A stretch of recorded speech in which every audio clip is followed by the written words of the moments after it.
Welcome to the FAQ podcast, frequently asked questions with Fuzzy and Quincy.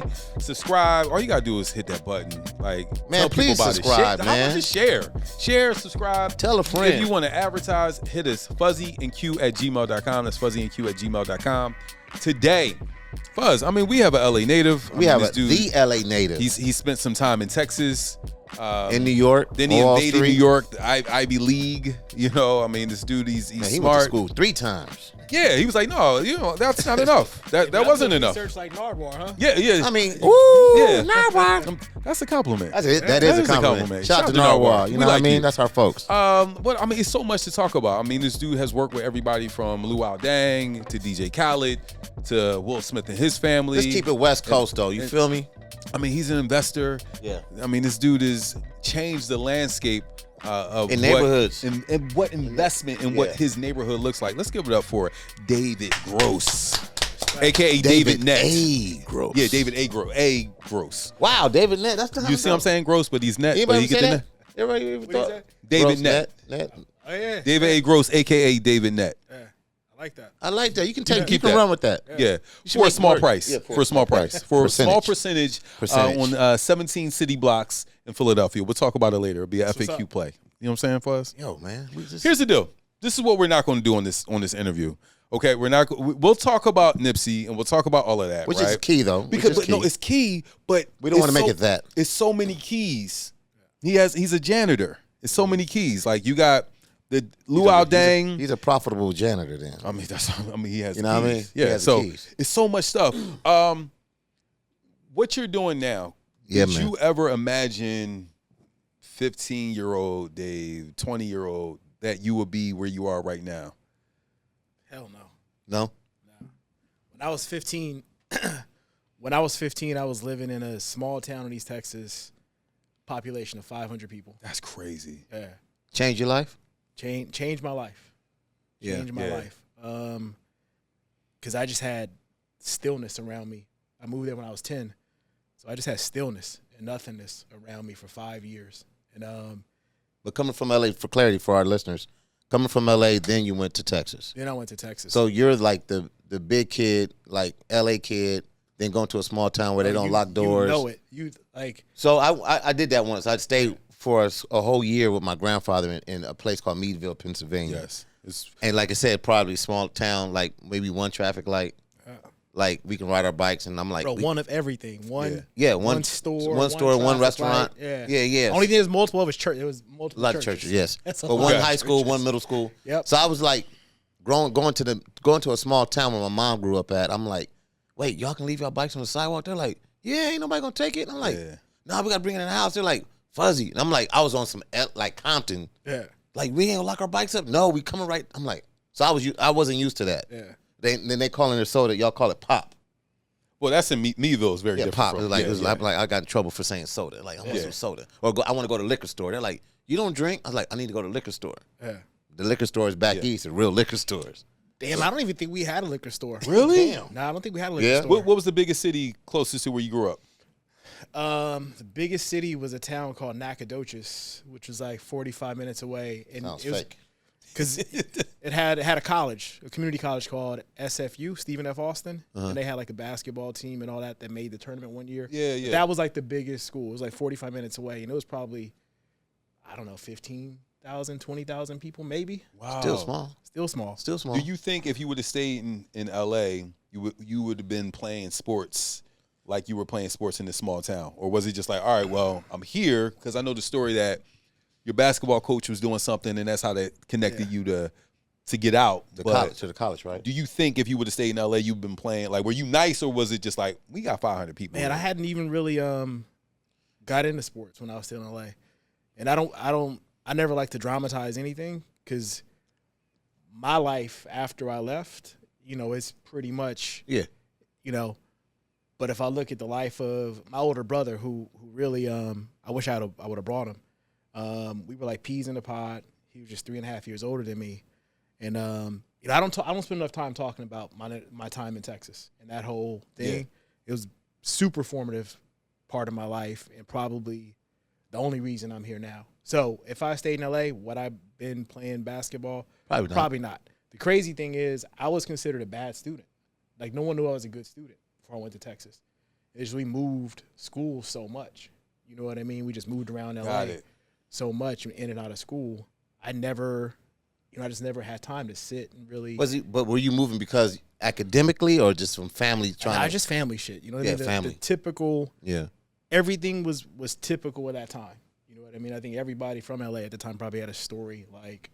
In the 80s, crack epidemic. Yes. Young parents, with kids themselves still trying to figure it out. It was tough. And me and my older brother got sent to Texas, and they didn't know, they just did it wrong. So they sent him to the city, and they sent me to the country. Wow. But which part of the family did you stay with in Texas? So I stayed with, I call her my grandmother, but she's my grandmother's older sister. And like a great aunt. She's my great aunt. She's my great aunt. But she raised you like a grandmother. But she raised me like so one, she was just so much older than anybody ever been around. So my mother's young. My mother had me when she was a teenager. Wow. And all my aunts were young, and we just had a house full of young people. You know what I mean? Right. All my cousins, multiple families in one place always, but it was youth. No structure. No structure. But my grandmother, she was like 60, in her 60s when I went to live with her. She was a retired English teacher. So you take that energy, an English teacher. Structure. She's 65. Oh, my goodness. She was born in 1927. And so her life was just hard. And so she just had a different view. Toughness to her. Yes. Yeah. That, people today couldn't appreciate and understand. She was a fucking sharecropper. You know what I mean? At one point. So you can't understand that. Yeah. It was hard for me to understand. We different, multiple generations between me and her. You know what I mean? So, but they sent me to live with her in the country. My brother went to live in this town called Pearland, Texas, which is right outside of Houston. And they should have done it differently. You should have went to the city. He should I have should have stayed went in to the city. He should have went to the country because the city life just turned up for him. One, he was just older. You know what I mean? He was almost 14, maybe. Puberty kicking in. Puberty kicking in. Texas girls look a little different. Gosh, Houston is. And it was just different because I got to the country, and when I went to school, I had to fight every day the first 6 weeks because I'm the LA guy. Yeah, you know what I mean. They tested. They want that. Yeah, they want. What gang you from? You know what I mean? Just stupid shit. But they want to every day. Oh, you from LA? So he goes to Houston, right outside of Houston, with that. And he wants to show him. He probably was the one bringing the energy. Like, I'm from LA. What's up? Then 6 months, he got sent back to LA. To LA.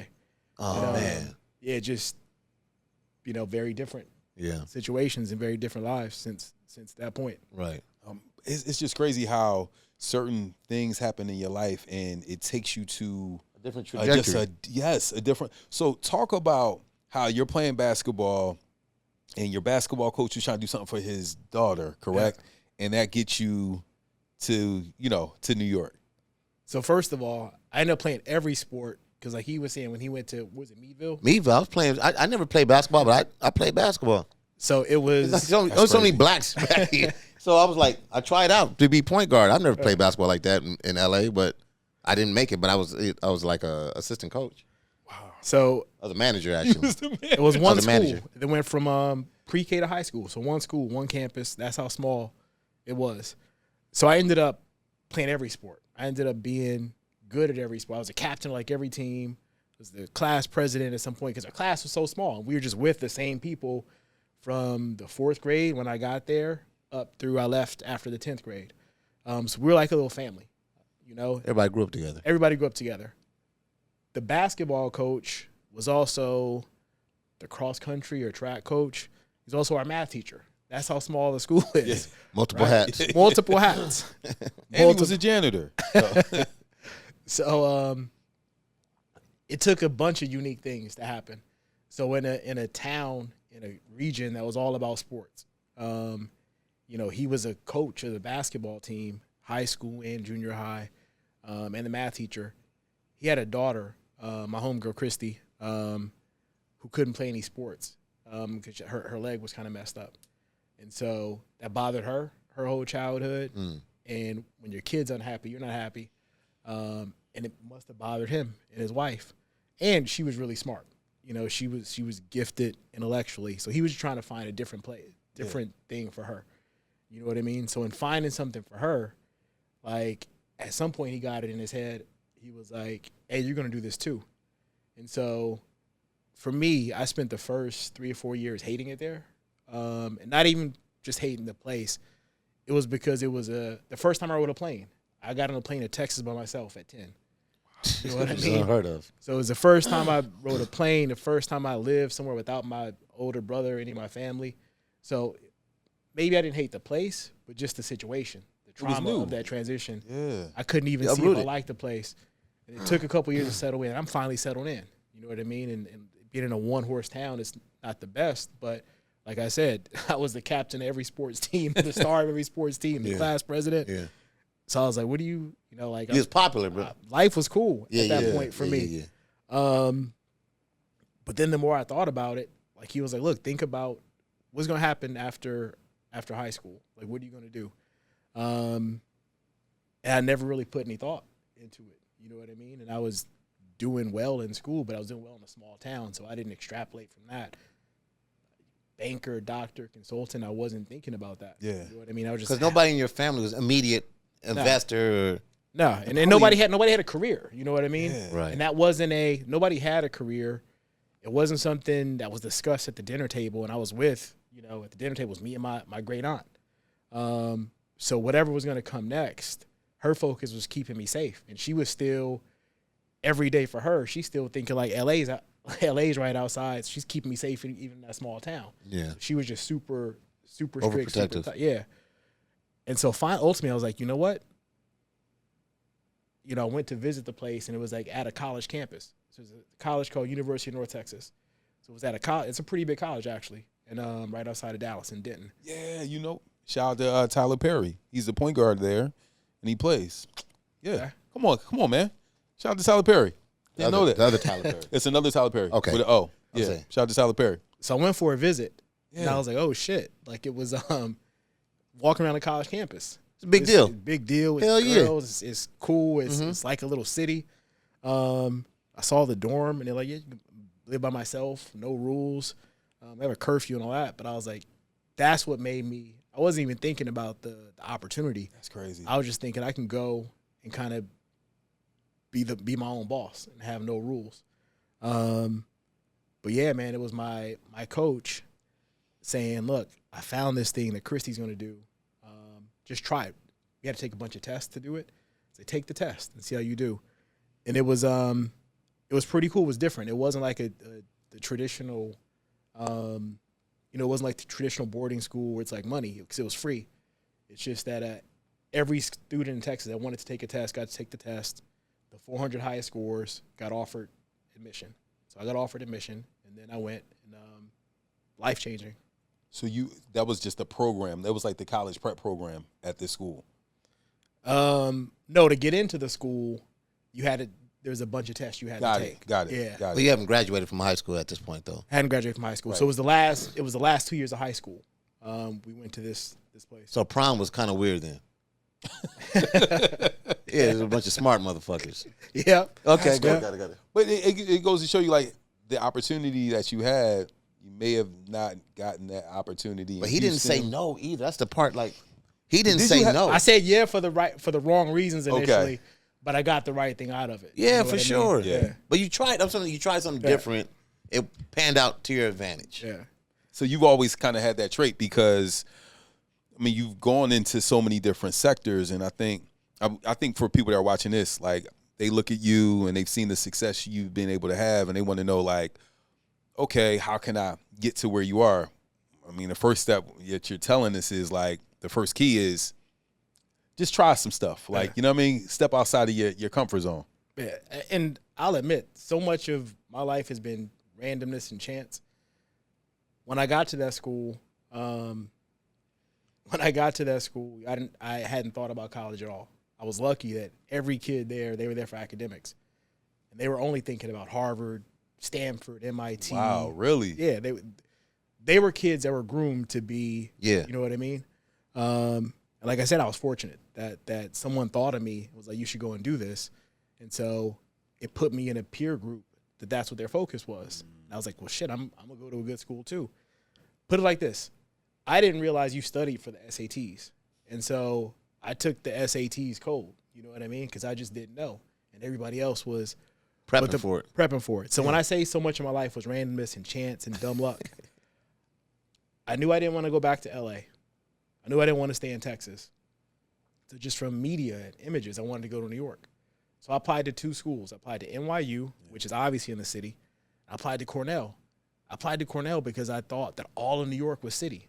Like, because I'd never been anywhere besides Texas. I didn't know shit. Yeah, like you hear New York. And I think a lot of people probably think that. Like, but probably would have thought that. Yeah, ain't by yourself. But at that time, I thought all of New York was like Manhattan. So that's why I applied to Cornell thinking I was going to be in the city.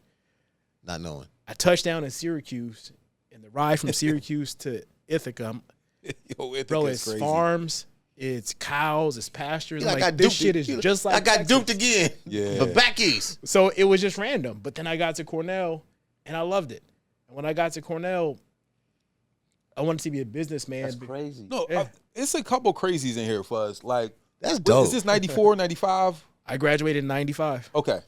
All right. Early 90s. Fuzz, listen, Break it down. you can't, okay, so if you don't go to college, you've never been to college, I don't understand, hopefully you understand that you can't just say, oh, I want to go to NYU or Cornell. Like, that doesn't, you have to be really smart, Fuzz. Like, you have, like, smart. So are you dumbing down? Are you dumbing Yes, it down? he is. You are dumbing it down. Because he can't come here with your community college degree and my Temple University, which is an illustrious university. He's like, He has to. That's what I'm saying. He's dumbing. He's like, I just did the work. Guys, no. You have to read between the lines here. This guy is he's a brainiac. He's super smart. Like Fuzz. I get it. No, Fuzz. I All right, hear you. I'm put you like this. That's like you saying, yeah, I have a little bit of money. Where do you want to live? The only 2 cities I want to live in are like London or LA. Like that's what I'm saying. But I was telling that story. No, but what I was telling the story was to say I went to Cornell out of randomness because I wanted to be in New York. I wanted to be in New Got York, you. and I was thinking all of New York was like. And think New York about City. right now, early 90s hip hop, and New like York. and to be like I told you, everybody else is applying to Harvard and Stanford and MIT, Ivy League. and I didn't say shit. Let me apply to Harvard. I was just like, I don't want to go back to LA. I don't want to stay in Texas. I want to be in New York. And so USC, UCLA, none of that. None of that. You didn't get homesick? I hadn't been home. I mean, that between 10 and 18, there's a whole lifetime of shit that happened. You know what I mean? So I just wasn't. All right, so I got a random question about family. I know we on the Cornell talk. because this is really we can't go past that for us. Your relationship with your mom, how was that? We had our issues. We got our issues. Yeah. So there was years where we didn't speak in that period. Was it because of you felt like abandonment, or you felt like was it some like I was a kid. Yeah. So I was 10 when I left. You know what I mean? so it's not on you? I feel you. So, you know, if we have real moments, real conversations, you know, we have moments now where we're close because of my siblings. And then we have moments where it doesn't matter. That shit was 20 years ago. It's still raw. Like we went years without speaking. We still go, you know. Month without talking. Yeah. Wow. So therapy, nothing. Y'all ain't tried to like. No, we haven't tried that yet. But you're probably like the good kid. Like you come back to LA, I'm sure some family relatives, and I'm not talking bad about your family, but they're probably like, oh, look at this uppity motherfucker. Look at he just over here knowing stocks and things. You probably got a little. You probably. Am I right? Well, you know you're right. You know Fuzz. everybody probably, you know, even family. Yeah. We do it. We go through that shit. Listen, the reason we left LA is we had family that was like fucking vultures that wouldn't look out for us. You know what I mean? Yeah, for sure. And so, outside of my core family, outside of my siblings, and despite my issues with my mother, like, that's the only family I have. I don't count any uncles.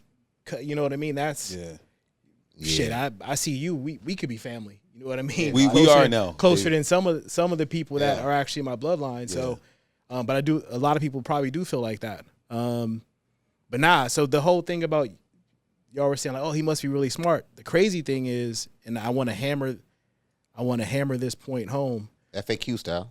When I was younger, my older brother, Dimitri, he was my role model, like in every way. Like he was hard. He was, you know, he had hands. Everybody respected him in the streets, but he was like the smart one. Like you know what I mean? He was just really clever. But he just, you know, he dropped out of school at 15 or as soon as he went back to LA, I think he dropped out of school like within a year.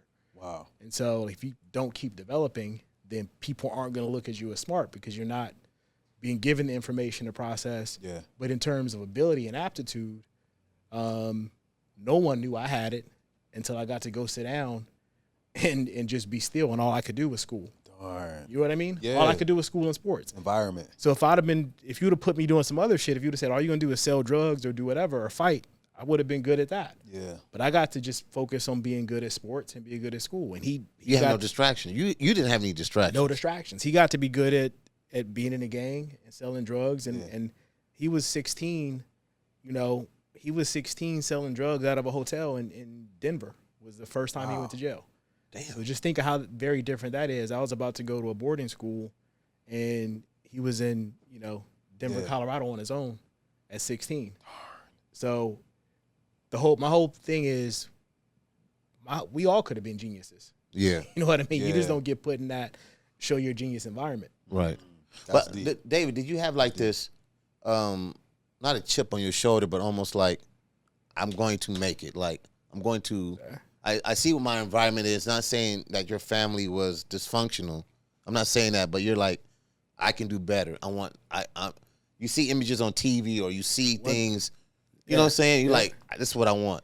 So it's sometimes not knowing what you don't know can actually be a benefit. Like, 'cause you don't know to be afraid. So I got to Wall Street because when I got to Cornell, I was like, I want to be a businessman. I didn't even know what that meant fully. Like, I just kind of vague understanding of the stock market, but a brief. You love the energy of it. Energy, the briefcase, That's what it was. the for me cell too. phone, Yeah, which yeah. we didn't even have. Like, just on TV, people had cell phones. The BMW. I want to be a businessman. I had no specific idea what that meant. I figured it out by just telling kids at Cornell whose parents were that shit. Yeah. I want to be a businessman. Well, what do you want to? My father's a stockbroker. My father's a banker. So, literally, the way I figured out I wanted to be a trader and work on Wall Street, this random kid I was cool with, they were trying to get me to play rugby, right? And so I played recreational rugby. They're like, you should really come do it. I was like, man, I'm cool on this. Yeah. But we used to kick it, and they used to have parties at the frat house. We drink beer. And he gave me this book called, it's a Michael Lewis book about Solomon Smith Barney. He gave me this book, Liar's Poker. And he was like, I'm going to be a bond trader too. And so he was like, look, you want to be a bond trader? He gave me a book called Liar's Poker. I read the book. The book is batshit crazy. It's wild about Wall Street. I read it now. I'm like, why would I want to do that? Like some of the stuff they put in there. Yeah. But it's just talking about the amount of money they were making. And so I was like, I want to be a bond trader. And I was like, what's the best bank on Wall Street? And Goldman Sachs was the best bank at the time. So I was like, okay, I'm gonna be a bond trader at Goldman Sachs. And I just set out from that point on. And there was nothing in my background apart from that I got into Cornell that would have said, and everybody that goes to Cornell at the time, wants to work at Goldman Sachs. But I was just like, literally, I did that thing. I went to the city, and Cornell, Ithaca's far from Manhattan. Yes. So I took a bus Three to hours. Manhattan. I had a list of Cornell alumni that worked at Goldman. There's a dude who's a bond trader. I got to give him credit. He did see me. Like, I think most of the people didn't see me. He did see me. Was he black? No, white dude. Really? Yep. He saw me, and it's probably embarrassing that she probably asked me questions. It's probably embarrassing the answers I gave him at the time. I wish I could see that conversation. Yeah. But he was probably like, you know what? It cost me nothing just to tell HR, at least let him get on the interview schedule. Because it was big to get on the interview schedule at the time. And he told me something. I now tell a bunch of people, and I told a bunch of people since then, and they probably don't believe it, or if they believe it, they don't do it. He was like, if you read the Wall Street Journal every day for the rest of your time at Cornell, it'd be like getting your business degree. Now, I won't say it's exactly like that, Bro. but I really did. You took his words. I really did read the Wall Street Journal every day, and I even had my my best friend Terrell do it too. Terrell's black, for us. I just Terrell's want to let you know. Yeah. I read the Wall Street Journal every day, and so this was after my sophomore year, or during my sophomore year when I went. So by the time interviews came for my in between junior and senior year, like I could just have a conversation. You You know what I mean? I could have a pretty Yo, I have a friend who's a lender, and he's super successful. And he's like, dude, I read the Wall Street Journal every day. Once he told me that, I downloaded the app, paid for it, and started reading the Wall Street Journal. Not every article, but just so I can be versed on things that are going on. Yeah. I'm telling you. But the one thing I'm getting from your story is, all right, you're like, all right, I don't know if I'm smart, but you got put in these different environments. Fuzz, Cornell is like bro, Really nice school. Ivy League. No. I know cats that graduated from there, bro. They swagging hard, super smart, Price Waterhouse Cooper, like all this this jiggy stuff. So did you scholarship? I did get, so I got a National Merit Scholarship Okay. for my SAT score. And then the company that my father worked for, they gave me a scholarship. He died when I was young, but they had a scholarship for kids of parents who worked there. Really? Got a scholarship from them. Yeah. But somehow I still walked away with school debt. Not anymore, guys. Not anymore, but still I walked away from there with debt, and I shouldn't have. Yeah. Now I think about it. Man, so what I'm hearing is just like, you kept getting in good environments. Like, let me just keep getting around. If you want to be It's around company, gang stuff, yeah. you be around gangs. You want to be around success. If you want go to be these broke, schools. stay around broke people. You want to be rich, stay around rich people. The other thing I didn't do, I didn't always maximize it because I just didn't. There's levels to it. You know what I mean? Yeah. So I'll say for being first at everything, first to go to college, first to go to a good college, first to have a career, I did well. You know what I mean? But the game that I didn't see, there were kids that were going there because their parents went there, their grandparents went there, and they worked at the bank. Legacy. But they had a plan, and they're like, I'm gonna network, I'm gonna build my relationships with this group of people. In 5, 7, 10 years out, we're gonna do shit together. I didn't go thinking like that. Yeah. You know what? I still had a little bit of. They had We all have this. They had the cheat code. You didn't. And we all kind of had this mentality. I see it today with grown black people. Walk into a space, and instead of if you're over there and I'm over here, I walk in, instead of me walking over and saying, hey, what's up? My name is David. And you saying, how you doing? I'm Quincy. Shit, you look kind of like me. Okay, he's probably from somewhere. Whatever. We're going to ignore each other. But then we might talk to somebody else who doesn't look like us. Yeah. So my regret is, like you just said, you know some cats who went to Cornell and they're swagging Price Waterhouse Coopers, McKin. I should have a Rolodex of 50 cats that I really have cool stories with. We hung out together, we drank together, played ball together when we were 21, 22 years. Yeah. But none of us did that. Not a lot of us did that. Whereas a lot of the other kids that went there, they went there with intentionality To do that. and they did that in their first job out of Cornell and their next job. And it took me years to get to a point where I'm like, oh shit. the value, put the paycheck aside, the value in all these rooms I'm in, it's really the relationships. It's Networking. Gotta everybody network. here is probably going to be doing something incredible 10, 15, 20 years from now. And I get it. It's hard if you in situations you don't even see tomorrow, you don't see next year. Yeah. To think 10, 15, 20 years out. Yeah, you're in survival mode. But the time is going to pass. And shit, it's one of the kids I went to Cornell with, and I think we had government. We had a couple classes together. He's on Bloomberg or CNBC. Now his name is Andrew Ross Sorkin. He's one of the biggest names he started off at the New York Times. He had a big column. Then he had his own little situation with them. He wrote a book that became a movie, Too Big to Fail. Wow. But he's just a superstar in the financial space. I went to school with him. I mean, that's one of several. You guys ever see that show on I forget what it's on, but it's called We Crashed. It's about WeWork. Yeah, the WeWork story. Yeah, So the wife, Rebecca, she went to Cornell with me. She was like a year younger than me. Oh, that was wild. But there's so many people. Yeah. And like if I was there, like, hey, I want to shake your hand and meet you. Let's have coffee. Let's go. I'd have a Rolodex now that's stacked. Yeah. So I'm leaning into that to say, it doesn't matter if it's Cornell, whatever school you go to, and building relationships and networking and network. Man, everything is easy when you have a team or you have people around you that you can rock with. So let's fast forward past Cornell.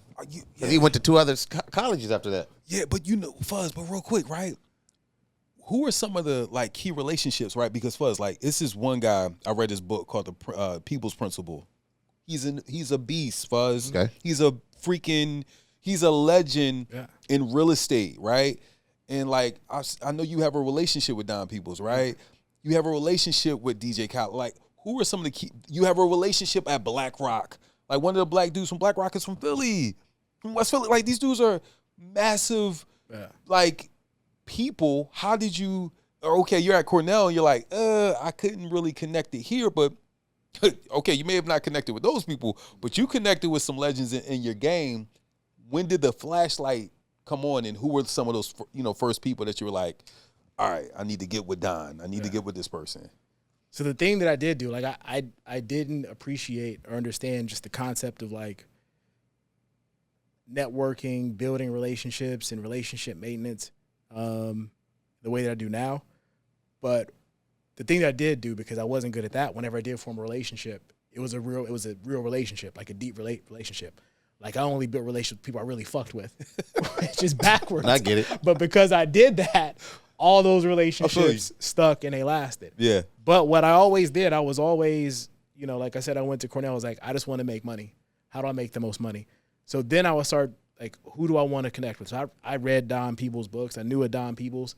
Don Peoples is a self-made black man, dropped out of college. Beast. And may or may not be a billionaire, but the fact that it's debated by whether he's a billionaire tells you what he is. That's hilarious. Fuzz. And a beast.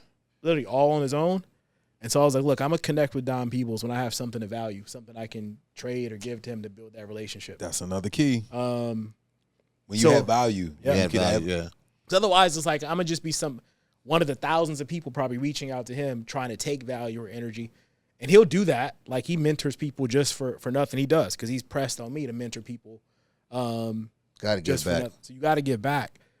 But it's a finite amount of time and energy you can give just to people just to give.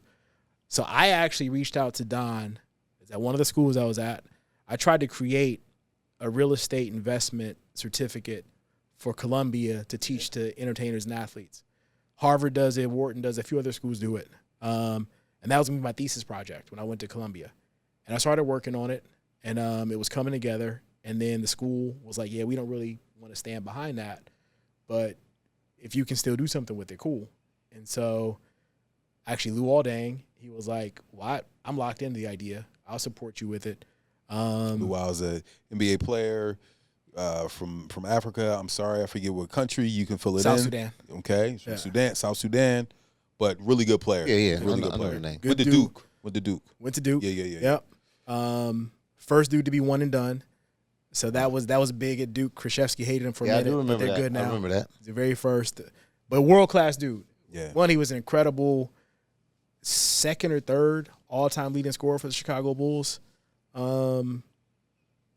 Two-time All-Star, but just world-class player, but like single-handedly putting his country and his region on a map and on his back, and he does so much. So I can't. So you asked me about relationships. So I'm gonna highlight that one there as a big one for me. Yeah. As someone who just so solid, so thorough, reciprocates. But anyway, back to the program I was putting together. So I was putting it together, and I'd heard Don speak before, and he was always talking about, real estate as a pathway to generational wealth and financial freedom, and how we have so much wealth in sports and entertainment, more entertainers and athletes should be investing. Wow. So as I'm putting this program together, I'm like, you know what? I'm going to have a keynote speaker during this symposium, and it's going to be Don Peoples. It's a big ask, right? It's a big ask. But first, I got to make the symposium real. I'll shout out, there's a dude named Roger Mason, Jr., who used to be a basketball player. Yeah, I remember Roger. Raj played. He played for the played for the Heat, played for Washington. San Antonio, played for Washington. Yep. So he was the deputy director of the Players NBA. Association at the time. Michelle Roberts. Shout out to Michelle. She's a boss. I love Michelle. She was the director. I got connected to Raj, and I was like, I got this program I want to teach. Columbia dropped out. And Raj was like, tell me about it. He was like, we'll underwrite it. We'll pay for it. And we'll get the players to you. And so literally I taught this 3-day course to a bunch of NBA players. To get And so once I had it, and once we had some big names attached, So I reached out to people's team, and I was like, hey, look, I'm at Columbia. I'm getting my master's in real estate development. I would love to talk to Don, but here's how I want to frame the conversation. I know Don has always been interested in potentially working with entertainers and athletes. Maybe he has some, but I hear him consistently talk about it. Well, here's an opportunity for him to come and talk to a group that wants to learn real estate investment. And that's how we started the relationship. And, I taught that program a couple more times. He actually came back and spoke another time. It opened up. And then I was doing this thing. I was setting up dinners in different cities, and I would just bring, someone who's dope in banking or finance and have them come talk to a group of people.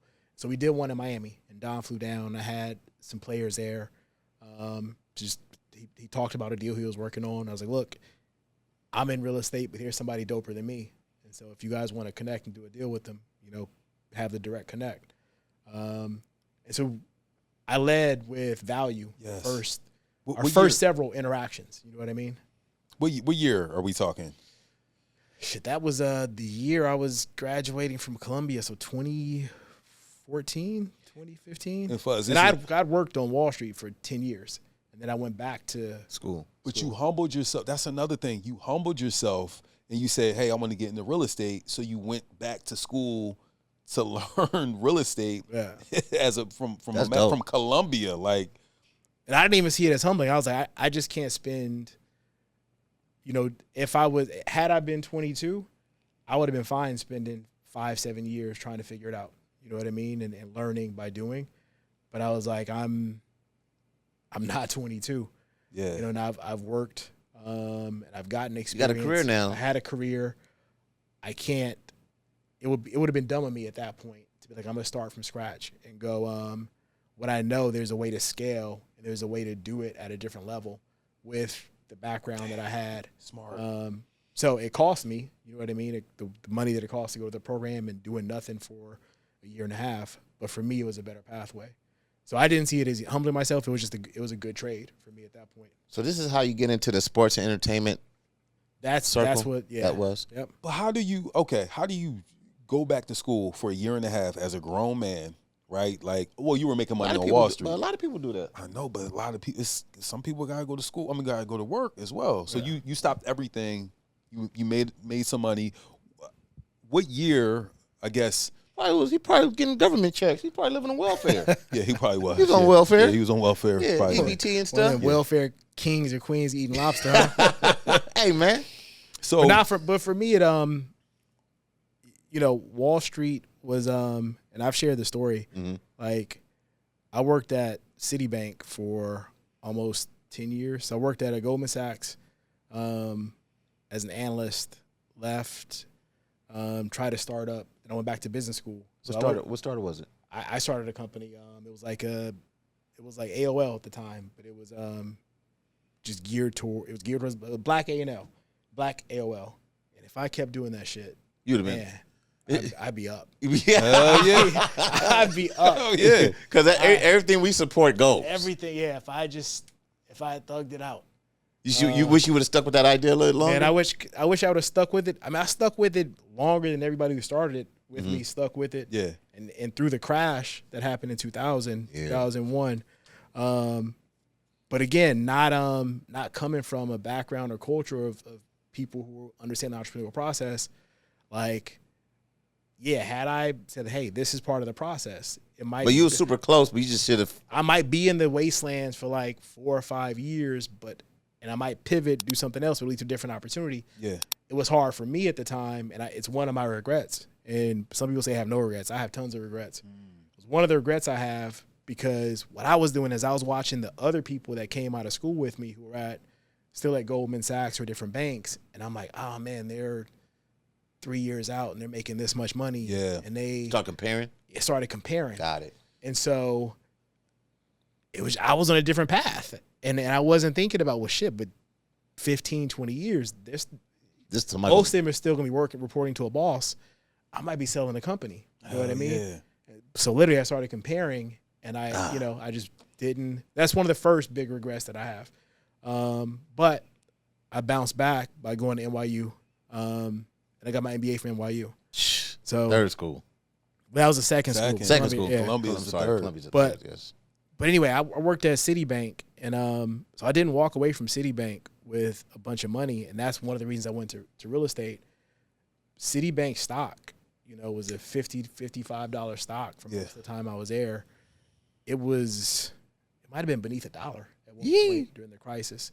I remember going through that because remember at radio they was making us. I don't know if they did that at your radio station, but they were making us buy stock. Yeah, you worked at a better radio station. They just buy stock and they would give us whatever they pay us out. That's the actually difference. dope. That the radio. Yeah. My ass. Let me tell you how I came up. You didn't work at an urban station though. No. Yeah. It was Turbine. I as they held call on it. to. I worked at the urban. I held on to a percentage of stock by mistake, and ended up cashing out after my divorce. Yeah. Which you know what I mean. So fun fact about Yeah, Fuzzy. I get it. Yeah. Shout out to that Turbine station you worked at. I worked So at, my Citigroup experience is the opposite. So he did better with his radio station stock yeah. than Citigroup because it was Oh, they took it. So you saying they took an L? So a lot of people's a lot of people, and so retirement, all that shit, probably. damn. If Horrible. you were like 50, if you were somebody who's about to retire at that time from any bank, some people worked at like Lehman Brothers and Bear Stearns. You just got completely That's horrible. fucked. But My mom worked in banking her whole life. Wells Fargo was the last one. So I for get it. me, it was like an inflection point. So I was like, man, I thought I was going to do this and retire in my 40s and for me, that would have been, now I wouldn't be making it. But for me at the time, if I can have a few M's at 40 and then just go and do. you've been happy with that. Yeah, I would have been happy with that. But I worked at one place, which wasn't in my DNA to like stay and do one thing. Mm-hmm. But I was like, this time I'm not going to, because I left Goldman early to go do a startup. I left the startup too soon. I should have kept doing that. So this time I'm going to stick to it. I stuck to it for 9.5 years. And we went through 2008. Damn. And literally the stock traded so low, they had to do a 30-to-1 reverse split.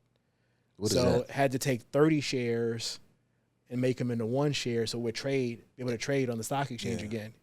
So basically, if you were at Citigroup at the time, your stock became worth nothing. And so there are people who are about to retire with tens of millions, and they had, $1 million or whatever. Damn. So if you do that and you're like, man, I think, I'm doing everything right. I'm being constant and steadfast, working this one job. And, for me, this is making it. And then it's all kind of gone.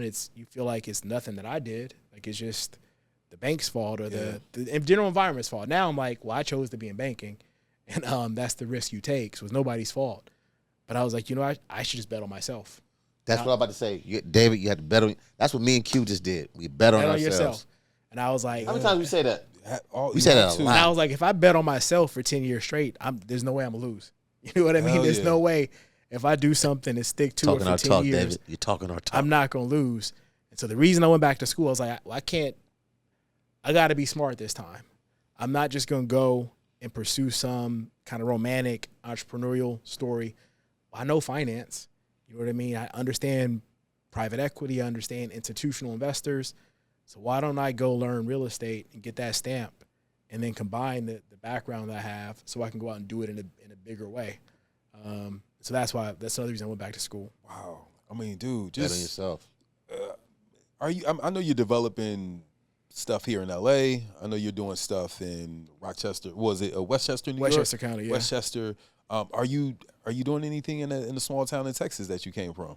Nah, you know what? The more I've been thinking about it, I'm like, I've never been back. So when I left Texas, I left Texas. You keep moving, Jack. I left Texas, and it's one of the big regrets that I have. Yeah. We're not getting into the human side of the. I had to appreciate how my grandmother raised me later on. Yeah. You know what I mean? Is she still with us? Is she? She passed. Yeah. So I had to appreciate later on, after I became a parent. And Yeah, then man. You become a parent, there's this automatic fear you have about your kid's future. 100%. You feel it all the time, but like if you stop and you think about, well, when they're 10, they're 15, they're 20, you can start freaking out about, you know what I mean? Yes. And I was already coming from me and my brother were the black sheeps of our our family. And so she was really trying to like, grind it out of me for me. But as a kid, someone always like on you. Even after you think, shit, I'm doing good though. I'm getting all A's and she's on you. So it's messed up. I didn't appreciate her as much as I should have. Yeah. To after the fact, when you get older. To after the fact. You see what it was. I can't go make up because when I left Texas, I left. You know what I mean? So I never went back to that small town. I only went to Houston a couple times.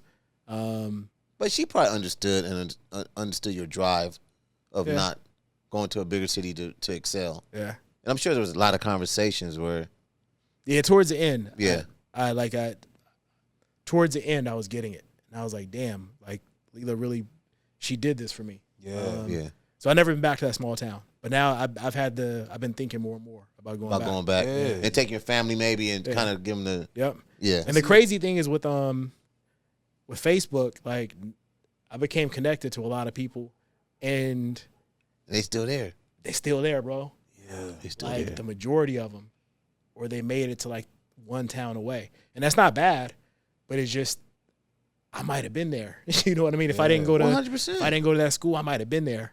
And that's crazy to me. And I'm hoping there's something in me that, like, bro, you'd have broke out and shook that shit. But nah, the statistics usually say if you didn't go to college, you probably would have been like, all right, I'm gonna find some work here. Because it's life shit happens. You have a kid with the girl that you're dating when you're 16, 17, and then if nothing else, you want to stay close to your you know what I mean? So it just becomes So let's talk about. I want to go back. Go to the hotel. Do something. Yeah. Put a Starbucks in your name. Something. I want to talk about when you came to LA, or you're in LA now, because there's a Nipsey connection, and so now you're coming back to LA. And what was your first connection? Like, let's do some real estate. Was it the Nipsey connection, or was it somebody else that maybe I didn't know about? So when I came back to LA, I spent the first year and a half trying to figure out something. Because there's a Quincy and Philly connection why you came to LA too. Okay. Am I right? With Philly. Yeah. Oh, so really? Your boy. Oh yeah. Well, yes. Big Will Smith. Big Willie. Yeah. So when I first came here, I came because one of Will's team was starting this company called Westbrook. Yeah, if you say a name, he knows all his people. You know Miguel? Yeah, we know Miguel. Yeah, we know Miguel. So I came because I connected with Miguel and Will, hit it off with Miguel. Miguel's a good guy. Miguel's about to start this company called Westbrook. And so, and it was all super early, like still at that Sony office, on the Sony lot. And they were still out of the other the high school we went to. Oh, Overbrook. Still at the Overbrook office. Sony, trying to figure out Westbrook. At some point moved to Calabasas and started at Westbrook. Westbrook was still trying to figure out what I was going to become. So I came for that. But in that, this is just life. Ended up meeting Nip Hussle and doing something radically different. You know what I mean? But yeah, I came for that. Wow, okay. But even before that, you got linked with DJ Khaled as well, right? Khaled came because Luol ended up going to Miami, and we just started rocking and rolling in real estate at that point. In Miami? Well, just all over. So Luol was already doing a lot of stuff. But he went and played for the Heat. Got it. So I was going to Miami a lot. And then I met Were you were based in New York still? Yeah. Okay. And so I met a lot of Khaled's team and just started helping Khaled. You know Jay Ones? Jay, that's my guy. Okay, we're just making sure. Ones is my guy. Come on, that's our guy. That's our brother. What's up, Jay Ones? He's from Philly. Yeah. What's up, Jay? Yeah, that's our guy. Yeah. Solid to the core. 100%. Yeah. Yep. Yeah. You know Kiko? Yes. Yep. Jay Ones, Kiko, and then so Kiko's like love Jay Ones. I just haven't seen him a lot. Is he back in Philly?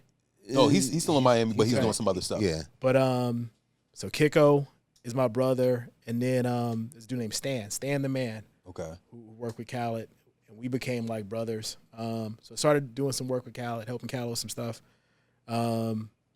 And then it just took off. A lot of people at that point, whether I met them in Miami or all over, real estate investment, investing in general, private equity would come to me and say, hey, I'm looking at this. Will you take a look? And a lot of times I'm just playing an advisory role just for the love. Like, oh, you're a brother who made some money, a sister who made some money. Let's do something with it. Yeah, you about to do something smart with it. I'll give you my opinion. Some people say they want to invest with you or invest in you. So it's run the gamut. So was that your company? Was that a business for you? Like, yeah, what was the name of your company then where you were like? So I formed my company. I formed the Confluent Group, I believe, in 2016, 2017. Which is not that long ago, guys. Yeah. No. It's less than 10 years ago. Yeah. This is, okay. So this is crazy.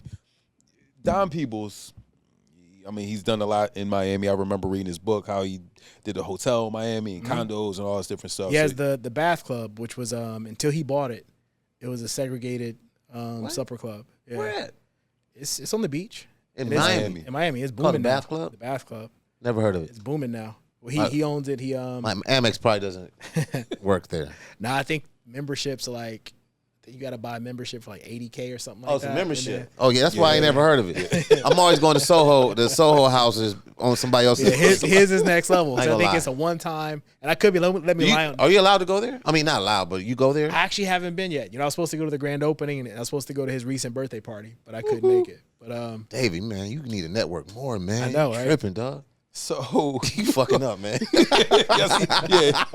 We really came here to just tell you how you don't be messing up, fuck bro. up, man. You just over here messing up, man. You gotta really get your life together, right? bro. Please. You know what I mean? You just over here with Cali. Call the Uber here. I mean, man. No disrespect. It's just Uber X at that. Yeah. It was an escort. Jumped out of a Sonata. dude was smoking. Almost man, no hands on him. Yeah. Man. But no, so it's like what I'm hearing is education, being in the right environment, networking because I'm not one of these people. Because Fuzz is when you start talking about astrology, but you sound like we got way different money, guys. I'll go. Fuzz knows everybody. Everybody else, other people we talking about got different money. Khaled and Peebles got different money. Yeah, we still. Khaled. You guys still betting on I'm still betting on myself. So yes, we still on the climb. I get it. I But get it. you, with the certain relationships, you go deep. You don't go narrow. You know what I mean? And but he's been next to the right people too. Oh my gosh. I'm starting to understand. Like you do good business with good people.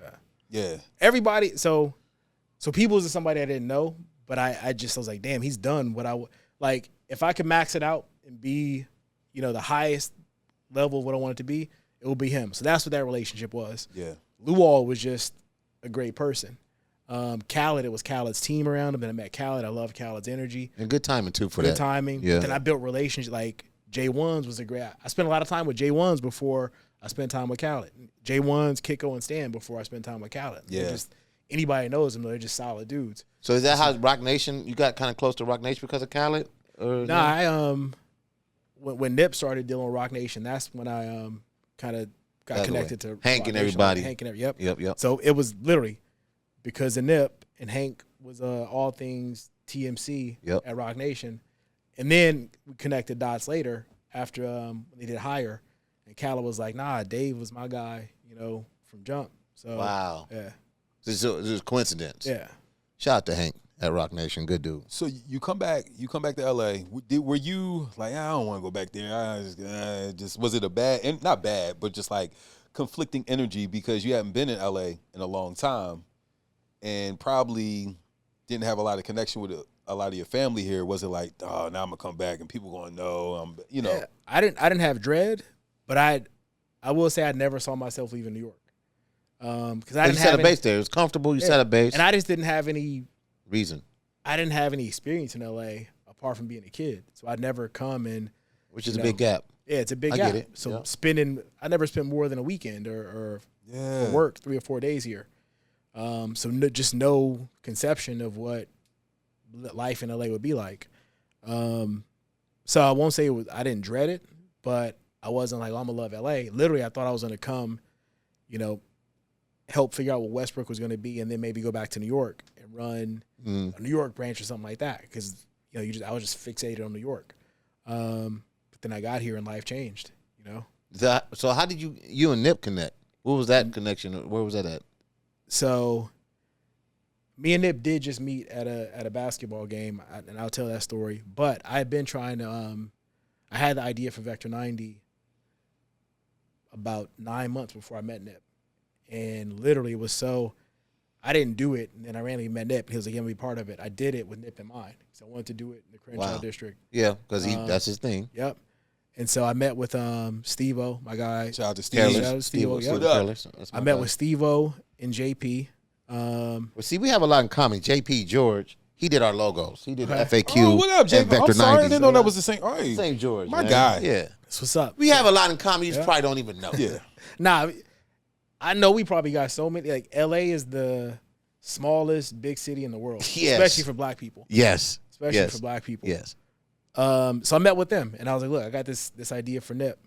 I showed him the deck, the business plan, and I was like, "I know he'll rock with it." Mm-hmm. And they were like, "Look, he's in album mode right now. He's working on Victory Lap." And I was like, "When he's done, let's let him finish up that. When he's done, we'll sit down. It's definitely something he'll be interested in."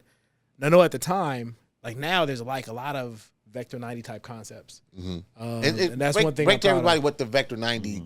So it was. I'll steal from a company everybody knows, WeWork. So it was like a black WeWork, but I don't even say black. It was a WeWork In the city. intentionally done in inner city communities, so people from those neighborhoods that feel like it was for them. Got it. Done at a high level. If you ever gone into it, it was beautiful. And then we had programming and content and services, and the idea was for Nip to leverage his relationships, me to leverage mine, just to bring resources to the community. Obviously, got cut short with Nip passing, but it sparked. I've had so many people who've opened up similar concepts, like, damn, we never thought of something like that. But, you did it in that neighborhood, and it was where we did it in Crenshaw wasn't a nice area. And at that level, it was inspiring. And we're bringing it back, and we'll come back to that at the end. We should talk about Broadway. So I had tried to connect with Nip like 9 months before I finally sat down with him. And then we ran to each other at a basketball game, a Lakers game. And then I was like, "Hey, look." In the first half, I didn't talk to him about that. We just talked about the game. We talked about shit in general. And then, but it was cool. Mm-hmm. And Nip loved 42. I don't mind 42. So by the middle of the third quarter, we just having a conversation. Like, "Look, bro, listen. I know it's protocol, and I did sit down with your team, but I got this idea. I know when you hear it, you're going to fuck with it. So whenever you're done with album mode, we're going to rap." He said, "Nah, man, tell me the idea." So I told him the idea, and literally he came to Calabasas the next day because I was still working out of the Calabasas office. He came to Calabasas the next day, and we kind of locked in on it. Let me tell you about Nip. Like, I would go to the studio. This is before he would be at the big studios. He had a small spot in Burbank, and he would have a whiteboard of how to get money from certain properties, pay your taxes on certain, like he had everything mapped out on his board, and he would break it down to me. Then, like he was telling me about the whole, I'm gonna charge $100 or for the mixtape. Yeah. And then he was like, the day I saw him, one of the days I came in, that's when he was like, "Fuzz, Jay-Z and them just bought." Yeah. So think about. I'm there like when I'm like, all right, Nip. So when he was doing that stuff, I was working on Wall Street. But obviously, I'm a child of our culture, right? So I grew up in Jay and Dame, and before Suge went left, Suge, they were like, damn, they made it, you know. And I want to. So I'm on Wall Street seeing Nip do this. I'm like, bro's a genius. I'm the biggest Nip fan, in equal parts his music, but just the moves he was making. Oh yeah, making major moves. You know what I mean? Proud to pay, $100 mixtape, yep. all that. I was like, wow, this kid's thinking on a different level. Yeah. So that's why when I had the idea for Vector 90, it wasn't just because he's from Crenshaw, because I could have picked any neighborhood, but I'm like, this is an important neighborhood to Black LA, and my grandmother lived there. I grew up not far from there, but it was really, I was like, he's already tapped in. He gets it. He's already tapped in. Yeah. He gets it more than anybody else in our culture, to be honest. How important was it? I want to keep talking about environment and just the certain keys that you keep talking about, right? And I think he says extrapolate from that, right? Right. He's been saying some big words. Listen, I got 890 on the SAT. Yeah, it was. He got way. Trust me. So you're at the Lakers game, but it was with intention that you're there, right? Like you knew if I'm around this environment. Did you buy season tickets? Was it like, because I want people to know, like, okay, when you get some money, it's certain things you have to invest your money in to be around the right people. Yeah. Right. So that was That wasn't like, oh, Nip is here, right? Like you knew by buying these tickets where you bought the tickets. Y'all So weren't. I'm gonna keep it real. So one, I'm just a lifelong Lakers fan. Hello. The first thing, probably one of the first things I ever loved. Lakers. Los Angeles Lakers. Magic Johnson was my favorite player.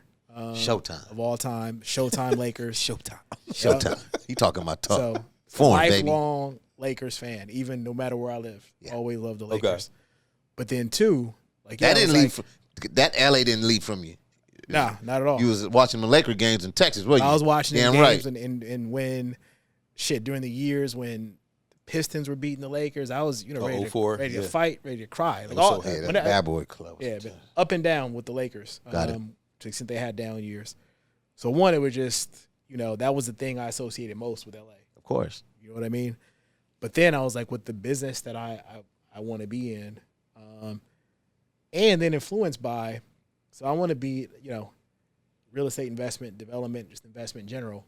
But I've spent a fair amount of time with successful people in entertainment, and I see the pizzazz they have and how they bet on themselves. And I watched a lot of people like, nah, this is where I want to be. Yeah. And it's going to look like this, and I'm going to do it like this. Mm-hmm. So it's the sprinkle of that. I was like, you know what? I'm going to share these seats. So I started off by buying like a 10-pack a year, and then it went up to 20. And then the dude who owns the seats, he was cool enough to be like, hey, just let me know at the start of the year how many you want to buy, and we'll just share them for as long as you want to do it. Oh, You it's know what dope, I mean? dope. And if I ever decide to, because when you get them, you can't even get courtside Lakers tickets. Like they don't even have a list. But if they had a list, it'd be 10 years long. So one, this dude is just cool. Got grandfathered in. This dude is just cool. And he was like, I always treat him with respect. Right. I don't try to scalp the shit to make money. So he was like, as long as you're here, he was like, I like dealing with you. Then let me know at the start of every year what the games you want. I need more. And he was like, if I ever sell the license, I'm gonna come to you. So he hasn't gotten there yet, but I did. But you still cool with him. I'm still cool with him. So I Hey, did yeah. get those seats because I wanted to connect and network with people, and I love the Lakers. Yeah, I just want because that's It's that's important. key. Networking. It's Like, so you- like the same way you go golfing. Yes. Same way you golf. That's one thing I never Yeah. We need you and Schoolboy Q. We need to just and it's something I do want to do. Yeah, It's I need just to so get back hard to it. once you're not in it.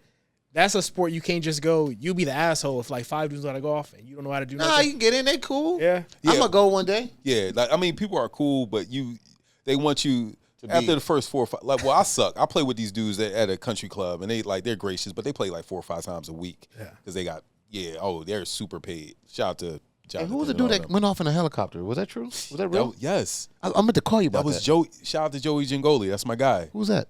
He flies helicopters. Oh, He's okay. a young guy. But yeah, so yes, specifically. Wait, did he fly to the golf course? Bro, he flew over the golf course. Fucking asshole. No, but he did it just to say what's up because he was going to work.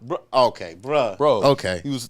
But you, I feel you. Specifically, you That's hilarious. you do courtside Lakers seats so you can do this For your networking. for your networking. Yeah. So Same way I go to Crossroads and have dinner. You know what I'm saying? you go to a vegan restaurant. Go to a vegan restaurant. I got you. Appetizer on me. So Nip comes up the next day. Y'all Calabasas. build a relationship. Because y'all talking the same language. Yeah, for sure. All right, cool. We get it. Yeah. We get it. And that just not spiraled. I mean, it went to so many different things. I mean, at a certain point in Nip's life, we saw, everyone was just talking about The business his side. business, and we business saw side. you with. But he his was always business. reading too. Q, like Always he reading. always had a Always book reading. and hard some tea. Green tea, whatever it is in a book. Always reading, bro. So like, yeah, like I knew that was Nip. Like And for sure. so one of the first times we just had like a super dope conversation.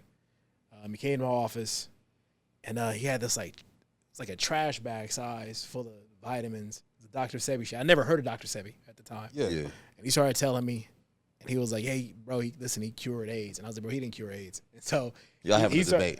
He's deep and in I didn't know much, but he was just. But he had all the. Nip he was deep in because it. he was doing a documentary. So Yeah, he he was. had. Yes. I didn't have. I was like, man, he didn't cure AIDS. But Like you taking it too far there. Yeah. but the thing was, he was on eating healthy. He was like, look, man, I like to cleanse myself, like every way from time to time. So he was like, eating healthy, drinking the tea. He had the Dr. Sebi shit.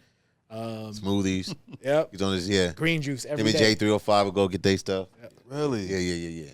Man, so I mean, you built that relationship, and I even saw. Did y'all help buy the building? Did y'all help buy that?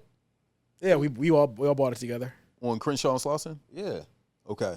Yeah, that's like. I mean, that of course, Shut down now. Yeah, and I know that there's some plans with the family to do some things with Crenshaw and Slauson.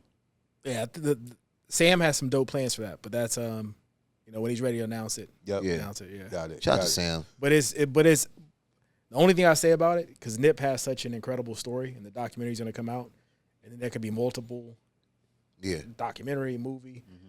But what I will say is the way the shit that he faced, before I even met him, I don't even like to try to build a legitimate business to be respected and taken seriously with the difficulty of just being a businessman. That's hard. You guys run a business. It's hard to be successful. Yeah. But then having a city and institutions against you, because I saw it just from we bought the building, and the shit that came with buying the building, it's actually sick. Usually you applaud people if they come from a place, they want to come back and do right. They had a successful business there, but the city really moved against us aggressively. I think Nip shared with me one time. And guys, when I say Nip, I'm not name dropping. Please, like, these are real conversations I have with my brother. Yeah. I think he was saying sometimes he had to go behind a different name or business name certain times just to. Well, when it wouldn't red flag certain things. I could be misquoted. No, so when we bought the building, what people don't understand is you have an LLC, you have a manager whose name is on that. So my name was on it as a manager, but me and Nip and Sam were the owners. Yeah. You just see the manager's name. They made me the manager because I'm the real estate guy. The city didn't realize or didn't think they see my name and whatever the entity name we made up to buy it. They don't realize that Nip Nip and Sam just bought the building.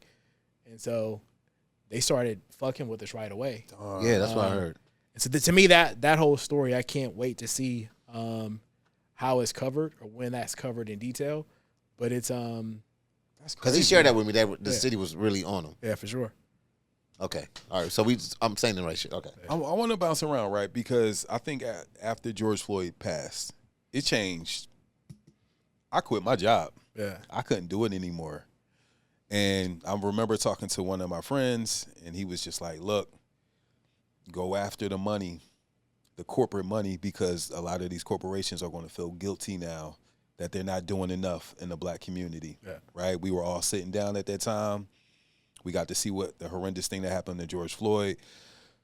Talk about your connection post-George Floyd with being able to invest. Talk about your BlackRock connection. Tell people who BlackRock or what BlackRock is, because a lot of people think that when you make billions of dollars, that's just, we don't know where it comes from. It's just like you get billions and that's it.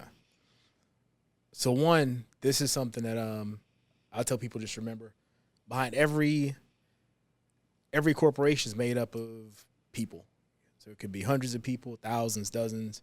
BlackRock is made up of thousands of people. BlackRock is the biggest investment management firm in the world. Really? Biggest in the world, and it's not even close. They manage $10 trillion. Golly. So the biggest in the world.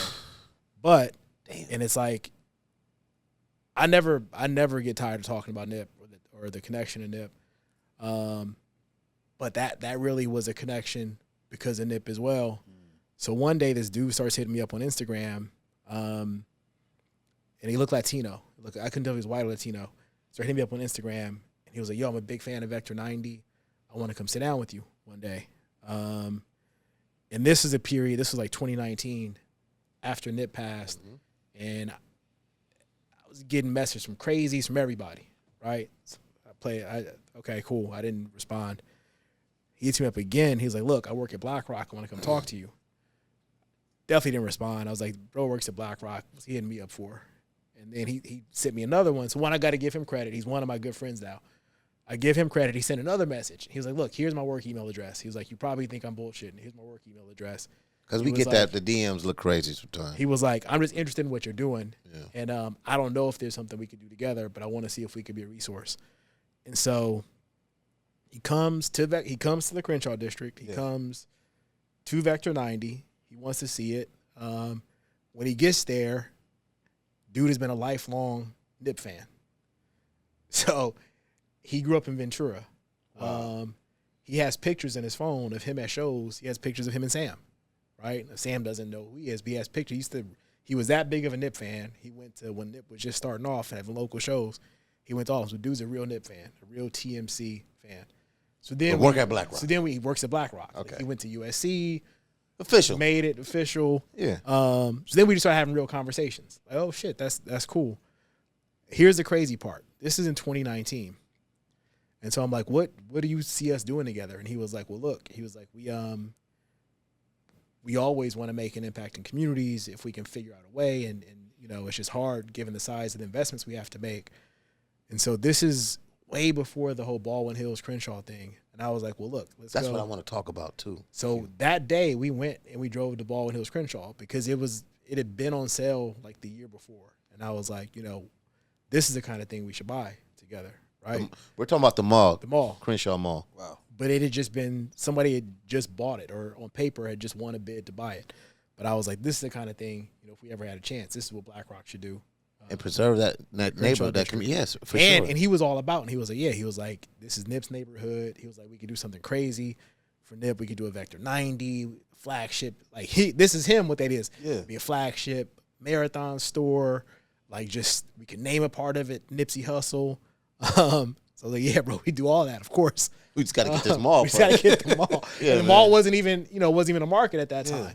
But just energy and how things come to fruition. So a year and change later, maybe a year and a half later, we actually did go and try to buy the mall. And they supported me in that. They were giving me the money. I saw you on the news talking about it. Yeah. But that is how that relationship, and now I've built a relationship with a number of people at BlackRock. And For sure. Bosses at the ball. And there's a brother from Philly. I need to check my DMs more often. Fund there. Front. Yeah. And so it's branched out, but it's just a person who was inspired by Nip his whole life. You never would have, you know, he's probably looking at the opportunity like, this is my chance to do something big at BlackRock. Yeah. And we can do something for the community.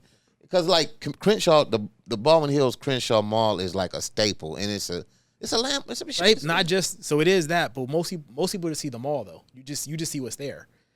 No one understands everything that could be. That's 42 acres. So what that is going to be, and that's why I wanted it so badly. It's probably the biggest professional loss and pain I've ever felt. Because what that's going to be, we should have bought it. We were close, but it's going to be 1,000 units of housing. Darn. It's going to be. There's more to it. There's more to it. So the mall is the least attractive piece from a real estate investment standpoint. Because the land. Because there's so much land, and it's 42 acres in the center of LA that doesn't exist anywhere. That doesn't exist. Like so he's really talking. Here's all the things that comes with it. Well, that's going to come. 1,000 units of housing. Obviously, the mall is going to be there. It's going to be a couple 100,000 square feet of office space. So just think of a massive office building. Right. It won't happen anytime soon, but in the plans is for a 400-room hotel. There's no hotel in that area. And then that's probably And then probably sound stages. So like where you shoot and film. Yeah. Are you serious? 42 acres, bro. It's gonna be everything. So you get to whoever does the guy who owns it, who controls it now, he's gonna reshape, the commercial corridor of the Crenshaw district. Because right by it is that flows directly into Marlton Square, and then all the houses on the hill up above it. Super close to Lamert and all that area. Like, it'll drive it. So were the community upset or thinking that it was going to get gentrified? I mean, that's always, whenever you talk about development, half the community is always upset at that. And here's the truth, and I'm just so comfortable with it in terms of, because I fought the fights and I put in the time. No matter what you do in one of our communities, there's going to be somebody who's just not happy with it. No matter what. There's going to be somebody who's going to want to protest, fight, be angry. But the mall is going to get developed. And so it could have been. It's a dope area. Yeah, it's a dope area.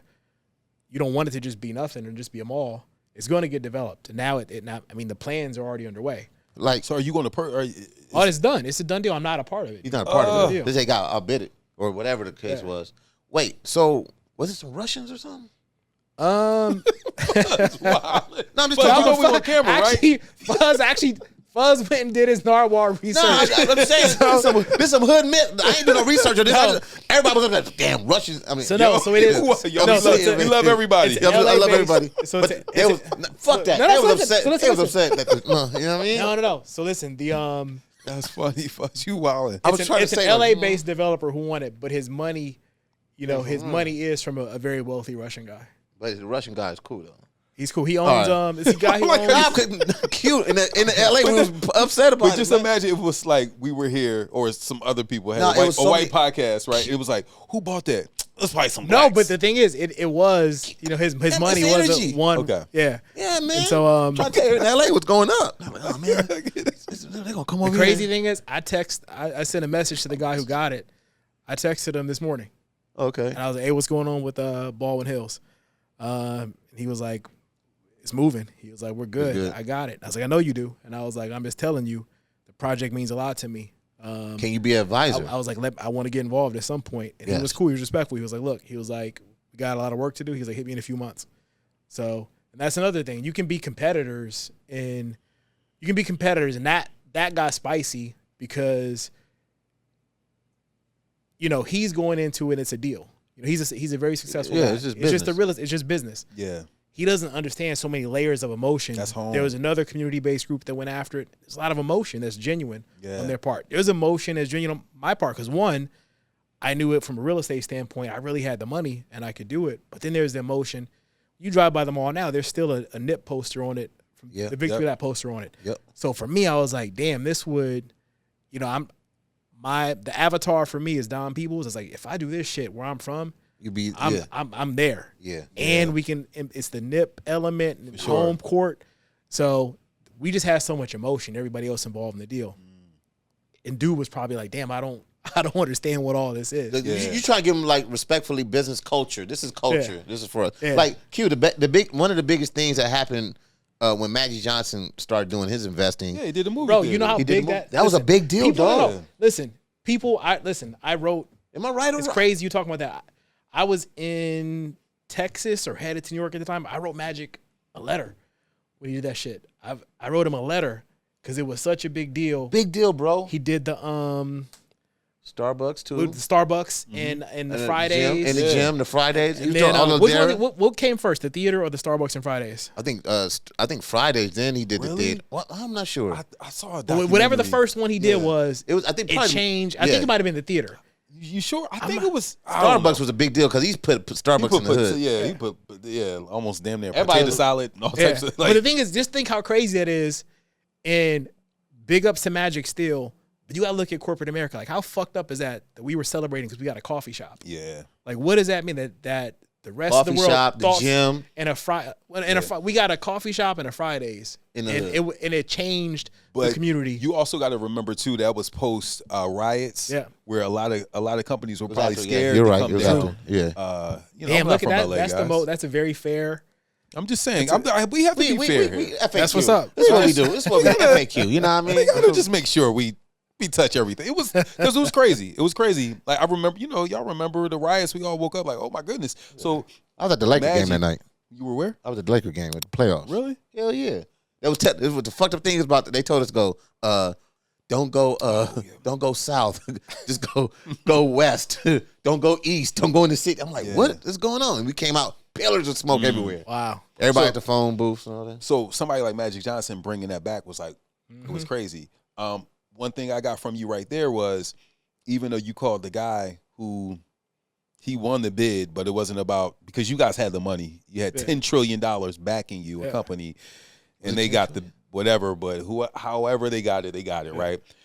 But you didn't allow your emotions to say, "I'm not messing with that. I'm not effing with that." I would have did that. Nah, because you know what? Because after the fact, I was like, you know what? This dude, he was doing what he was supposed to do. Like, one, he saw value in the asset Right. where a lot of people for the longest time didn't want to invest in the neighborhood, so he sees value. Yeah. And from there was so much emotion from our perspective. He doesn't understand.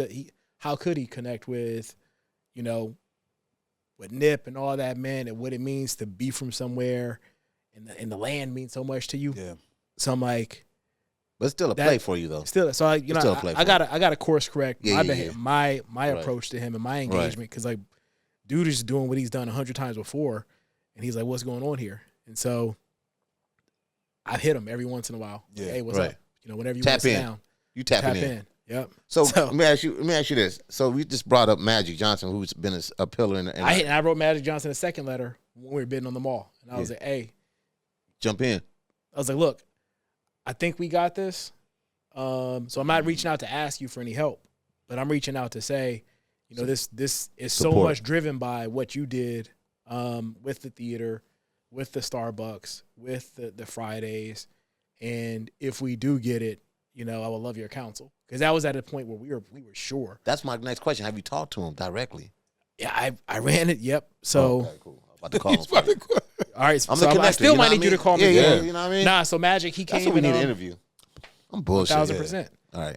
So he came and we did something at the Boys and Girls Club together. So I used to go to the Challengers Club when I was a kid, and Magic is about to help us. Okay, you just tapped in. Revamp the whole thing, Nice. and we had a real nice. He came and gave like 6,000 meals away for Christmas, and so we had a real nice conversation. Shout out to DJ Head because I know Head was down there. Yep. Being active.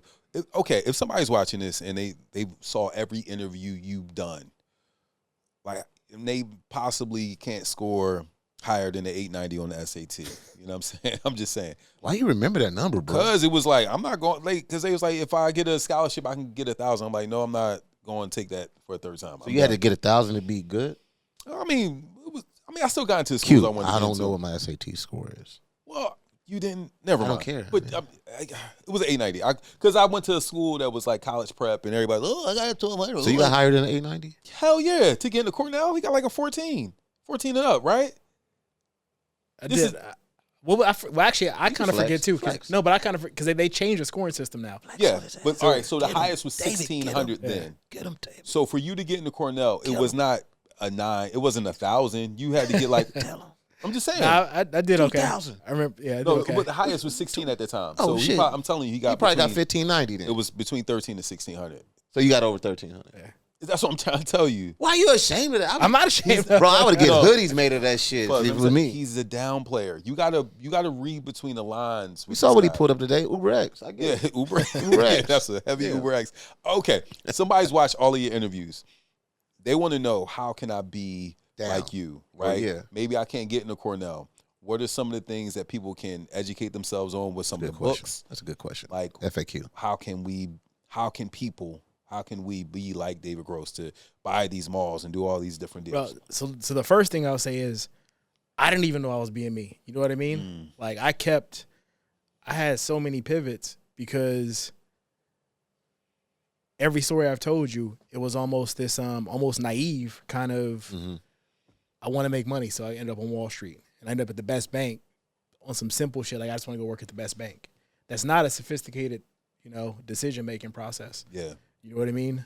I worked on Wall Street after quitting. I was at the best bank in the world. I quit to pursue it, to do a startup, right? I went back to business school because I had to, because I was like, man, I had a shot. Like, it was super painful for me. I was like, man, I had a golden ticket in life, and I fucked up. How do I get back there? And so I went back to school because I had to. Went back to Wall Street because Wall Street was still where the money was. And I was just driven by one variable. You know what I mean? I never took the time. You know what I mean? Right. I think a lot of young kids now take the time and think about their passions and what's going to make them happy. So I wouldn't even say be like me because I never thought about that. I was just like, I can't be poor. You know what I mean? I want to go and make money, and I'll work 100 hours a week. I'll sacrifice. Now, if I was starting over again, I probably wouldn't. Like, if I had known that I was going to end up in real estate and I could go back to the jump, I probably would have just started. In real estate? I probably just would have started. You wouldn't even have to go to school, but I probably would have still gone to college. But I would have started small, raising money from wherever I could raise money and learning through trial and error. Because even once you get the degrees, you still have trial and error. You still make mistakes. Yeah. It's still a marathon that you got to run. It doesn't matter. Yeah. It doesn't matter the books and all that you still got to go and do. Yeah. So got to put the work in. Real estate is one of those things, and I believe everybody should invest in real estate. I believe it is the best. It's the only inflation hedge that really works, but it's the best long-term vehicle to wealth. You got to have stocks too, but I'm not, real estate, I believe everyone should be involved in. So had I just started in real estate at 22, or even when I was working at Goldman Sachs or Citibank, I should have been buying real estate. Yeah. Because it's a get rich slow. But then you hit this point where it's like it goes from being slow to, you know what I mean? Out of here. Out of here. Yeah. So one thing I'll say to most young people, Fuck with him, man. you're going to get, time is going to pass, and when you're 18, when you're 20, you don't see 40. 40, I remember when I was at Cornell, 40 was old. Like, it's old motherfuckers. They can't tell me by the time I'm 40, it show quick, right? Knocking at the door. Years are going to pass. Yeah. And we've all seen it. Like, how fast did the pandemic pass? We were in the house. We were supposed to be shut down. 3 years went by like nothing. Yeah. The time is going to pass. And so, like, planning for long term. Yeah. You know what I mean? And not being Q's on. expecting shit to happen quick. Yeah. Yeah. That's there are tons of pieces of advice I would give. But in my life, one, if you had asked me at 22, would I be here? I probably would have said I'll be a managing director. I'll be running Goldman Sachs. If just when I came out here in 2016, what did I think I was going to be doing? I thought I was starting a company that was entertainment adjacent. I didn't see Vector 90. I didn't see the whole trajectory of my life and whatever my story ends up being. Yeah. Like, it'll be super tied in to Nip for that period. And I'm happy with that. I'm proud of that. You know what I mean? So a lot of this shit, even less than 10 years ago, I couldn't have predicted. But always being hungry, always, being driven, and whatever I go into, I just go all in. Yeah. You know what I mean? Are you doing a book? Man, I talk about that. You know what? There are a few there are a few cats in Silicon Valley, like their lectures and stuff like that. Other people have taken them, made them into books. I always joke. Well, I don't even joke. I think someone should do a website, and they should just get every interview that Nip ever had and every clip you could find, like a Nip Hussle kind of encyclopedia. Yeah. One, I think that would be dope. Because he has drop a bar. because he has so many quotables, right? So I Yeah. think somebody should do that. Jonah Berger, you should do it. So it should be, but I always talk about, like, man, if I could put all the different stories and all the things we talked about, just write them down, it could be a book at some point. And at some point I could do a book about my life, and it would be more interesting because that overlap with Nip. But I got another personal question to ask. So your wife, is she in the business also? no, Smart. no. But She worked in retail, but she like corporate, like she ran. So you guys a didn't company. you didn't meet her walking down Wall Street or nothing like that? Nah. Oh, okay, cool. Yeah. Are there any books that people should read Yeah. to be entry point? Like, these are the first 3 books you should read to kind of go on the path of what. Wall Street for Dummies. Yeah, I'll give because Amazon. I don't want everyone to come out and want to be a Wall Street mini me. But here's what I'll say: like, I went through a process of pure hunting search type of learning and discovery. Right. Now everybody has all the information that's ever been put out in the history of man is in your hand, in your phone. So I'll say whatever industry you want to be in, you can go and find the 4 or 5 foundational books. And I think that's what, just to get a start, just to know all the stuff you don't know, have a feel for the stuff you don't know, you need to read 4 or 5 books about something. And then there's still so many things. Like, I don't know about crypto, blockchain, etc. So I went and I looked on Amazon, and I found like the one book that it seemed like the most reputable people believed in. I ordered that book, and I looked in the bibliography, and that's the back of the book where they reference other books. And I ordered 4 or 5 more other books out of that. Got it. And now I'm going through. So if you want to be in real estate, I could tell somebody the real estate books or the finance books, but it's whatever you want to be in, you can go and get it. Yeah. And here's what I'll say. If you say you really want to, there was this here, let me take it back to Nip. Y'all remember that clip where the dude ran up on Nip, Yep. the book signing, he was like, he wanted to be a rapper. Yep. And so Nip was like, oh, go ahead and spit me some bars. And the dude spat, and he was like, God got me. He did that. Nip was like, where's your music? And he was like, is it up on YouTube? He was like, nah, I didn't do it. And Nip was like, why? And he was like, the resource. Nip was like, the shit is free. You know what I mean? Ain't cost nothing. You Upload sitting nothing. and saying you want to do it. The shit Yeah. is free. So I can tell you the books to read for real estate, but whatever you want to do, anybody It's watching out there. this shit is out there. Yeah. You know what I mean? Reading is fundamental. And that is the hard part. That's the key to everything. Like when you making your start, you got to be the person who does the work, because it's going to be somebody who has the money.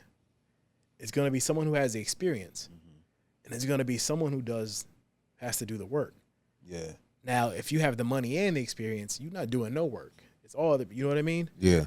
But you got to find your way to add value. So it's like, if you want to really get into real estate, you should know your neighborhood like the back of your hand, how much the house is selling for, what they can lease for. Because there's somebody investing, no matter where you are, whether it's Willowbrook, whether it's West Adams, whether it's a Crenshaw, there's somebody investing in your neighborhood, and they probably don't have they don't have perfect information. You could have good information about that neighborhood and surrounding neighborhoods. And that's how you start becoming an investor, doing the work. Right. Yeah. Let's talk about real quick personal. Like, how are you juggling? You know, Fuzz said, you know, your wife.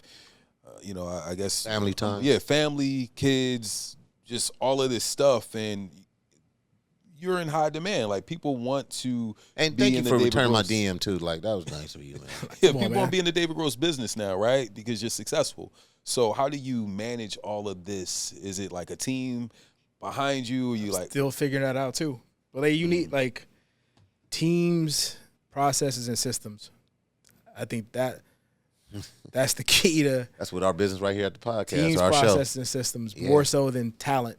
Damn. You take being really smart and talented versus having a solid team, having good systems and processes. Talking. The latter is going to take you much, much further. Yeah. And that's I'm constantly iterating on that. And how do I manage everything? Shit, I'm still figuring it out. Like, there's never a perfect balance or harmony. Yeah. You know what I mean? Sometimes it's all work. Sometimes it's fucked up. It's usually when something happens, like you stop and focus on family, or you go fix something because you weren't paying attention. Right. yeah. But definitely want to have more balance, and family is the most important thing. So you want to put that. But there's a part of it where I feel like you got a certain number of years to go all out. Yes. You know what I mean? And then like you either want to rest or you have to rest. So while I still got those years, and then I'm just thinking about, well, shit, when my kids get to college or to high school, you know, I want them to, not about having things, but I want them to have optionality and freedom. And I want to just spend all my time at Right. that point, Okay. you know, with them. So Never use the word optionality. I'm that's going to be. Yeah, my he's new been giving one. us some Yeah, bars. optionality. Bars. I'm gonna tell my kids that. I want you to have optionality. People look at you like, well, okay. but the thing that I never get to talk about or never talk about, Yeah. and it's the next, you know, in terms of storytelling and about my life. And the most unique thing about my life is I did kind of make the most opportunities I was given, right? Because I think a lot of people moved from L.A. or New York and they went to Virginia or somewhere else, the small towns, and you know, I think I took the opportunities I was given and maxed it out. For sure. But my older brother, like we were like this, you know, for my first 10 years. Mm-hmm. And we were so similar. And it's just how we could end up in such different places. And that's all, you know, opportunity and time and place. So I've never gotten, I definitely want to tell his story because I think it's a story of a lot of cats. Should have brought him. There's a lot of cats walking around L.A. who they were children of the 80s. Yeah. And We relate to it. yeah, they all would have been in some office somewhere. Yeah. You know what I mean? If they gone to cool high schools and gone to just a regular experience on the West Side, they'd be up somewhere right now. Yeah. You know what I mean? And how's he doing now? You know what? He's good, man. I'll share a story because we always talk about doing a documentary. He just got out of jail like a year and a half ago. Wow. But he has a cool job at Amazon now. Like, we talked 2 days ago about him maxing out his 401k and shit like that. He wants to start a business. We want to try to figure some stuff out together. So. Yeah. Do you feel the pressure? not saying with your brother, but like other family members, you're here in LA, you've risen to a heroic status that people are like pulling on you, like, bro, like, Help us. like I see what you doing. You can't hide. Like, what's up? Nah, so I'll say there's a handful of family members that, even if it's been years that we didn't speak, we always kind of tapped in and connected, and I always speak with them. But there's so many, like, I was away for so long. And even before I was away in New York, when I was just away in Texas, that Disconnected. that disconnect. Yeah. So it'd be hard for a lot of people to come to me and be like, hey, bro. I'm your new like, cousin.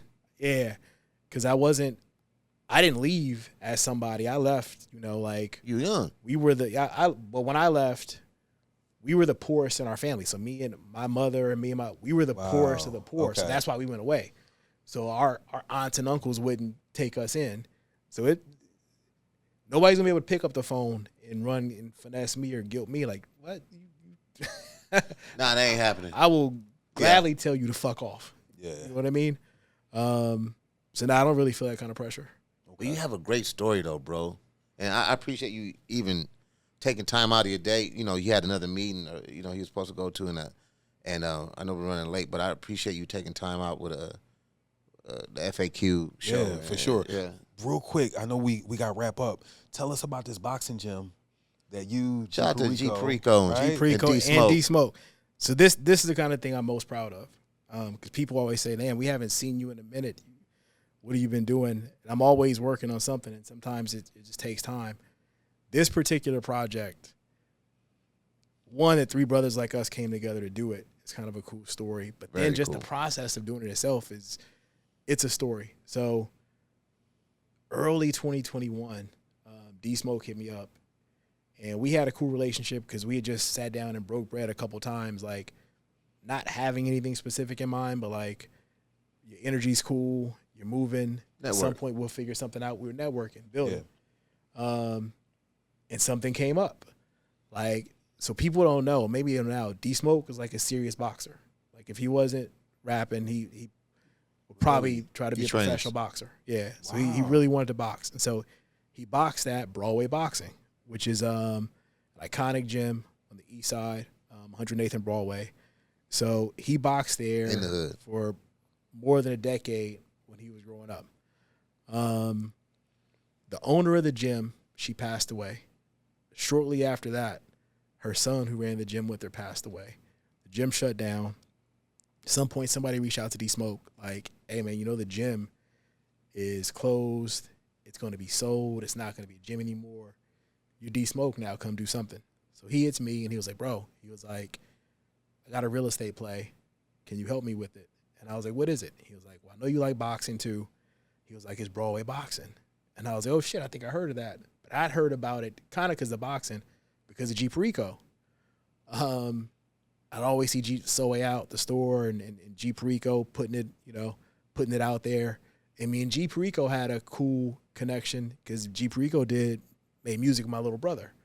Yeah. Who's your little brother? My little brother's name is Sean Mack. He's from Inglewood. Okay. So him and G Perico had songs together. Right. And, G Perico was my homie. And then I met G Perico after Nip passed. He came to the Marathon store and paid respect. And I was like, bro. And then he was like, oh, you Sean Mack's brother? I was like, yes. And I was like, man, I love Nip. And so we had a cool relationship. So I was like, got to hit G Perico and see if he wanted to be involved. He was like, bro, I already did. He was like, G Perico definitely wants to be involved. I still hit G. I was like, hey, we thinking about getting this gym. You all in? Like, I'm all in. So I'm gonna make a long story short. We start buying the gym, and it's like so much shit. You trying to do business in the hood. We started buying it. They didn't tell us they were in default. They weren't even supposed to be able to sell the gym and sign a contract with us. Darn. So the three of us paid their default interest, took them out of default. We've paid the mortgage every month. This is for a year and a half to keep them out of default. They had people living in the bottom of the gym, and you can't. It's a retail space, not zoned for that. So we couldn't buy it until that was taken care of. We were like, you're not putting people out, so we can buy it. But that's just not what we're about doing. And so we're like, look, give everybody time, give them notice, the most respectful, humane way to move somewhere else. if it takes money, we'll put up the money, right? So we put up the money, and we just finished this up at the end of July. Just So recently. now, Yeah. just the end of July, the last Yeah. person moved out of the retail store beneath the gym. So now we're finishing buying the gym. And the shit that we're doing, I was telling you guys earlier, the closest real coffee shop is the one on 60th and Western across from the Slauson, the Starbucks, across from the Slauson and Swap Meet. That's crazy. 108th and Broadway. There's probably something in Watts.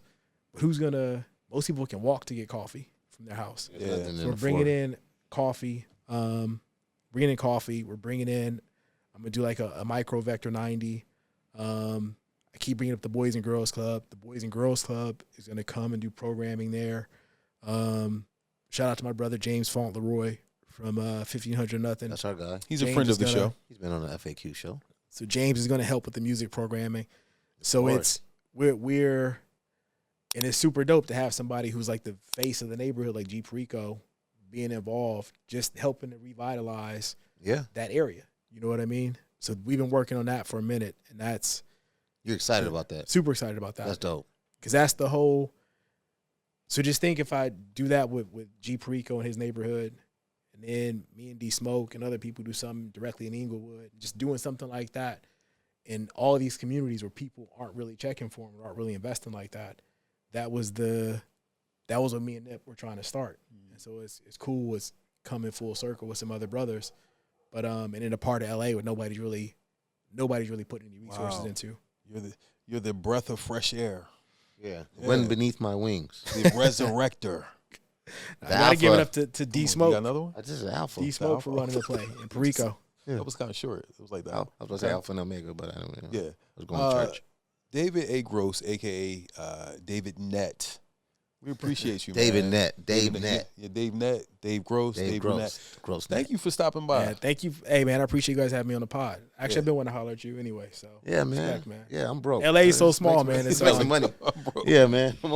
I'm over here getting quick cash out of the ATM. Listen, we are looking for some, was it opportunity zones? No, you didn't say that. You said, No, he said, because I saw you were doing some stuff with T.I. Yeah. Shout out to Charlemagne.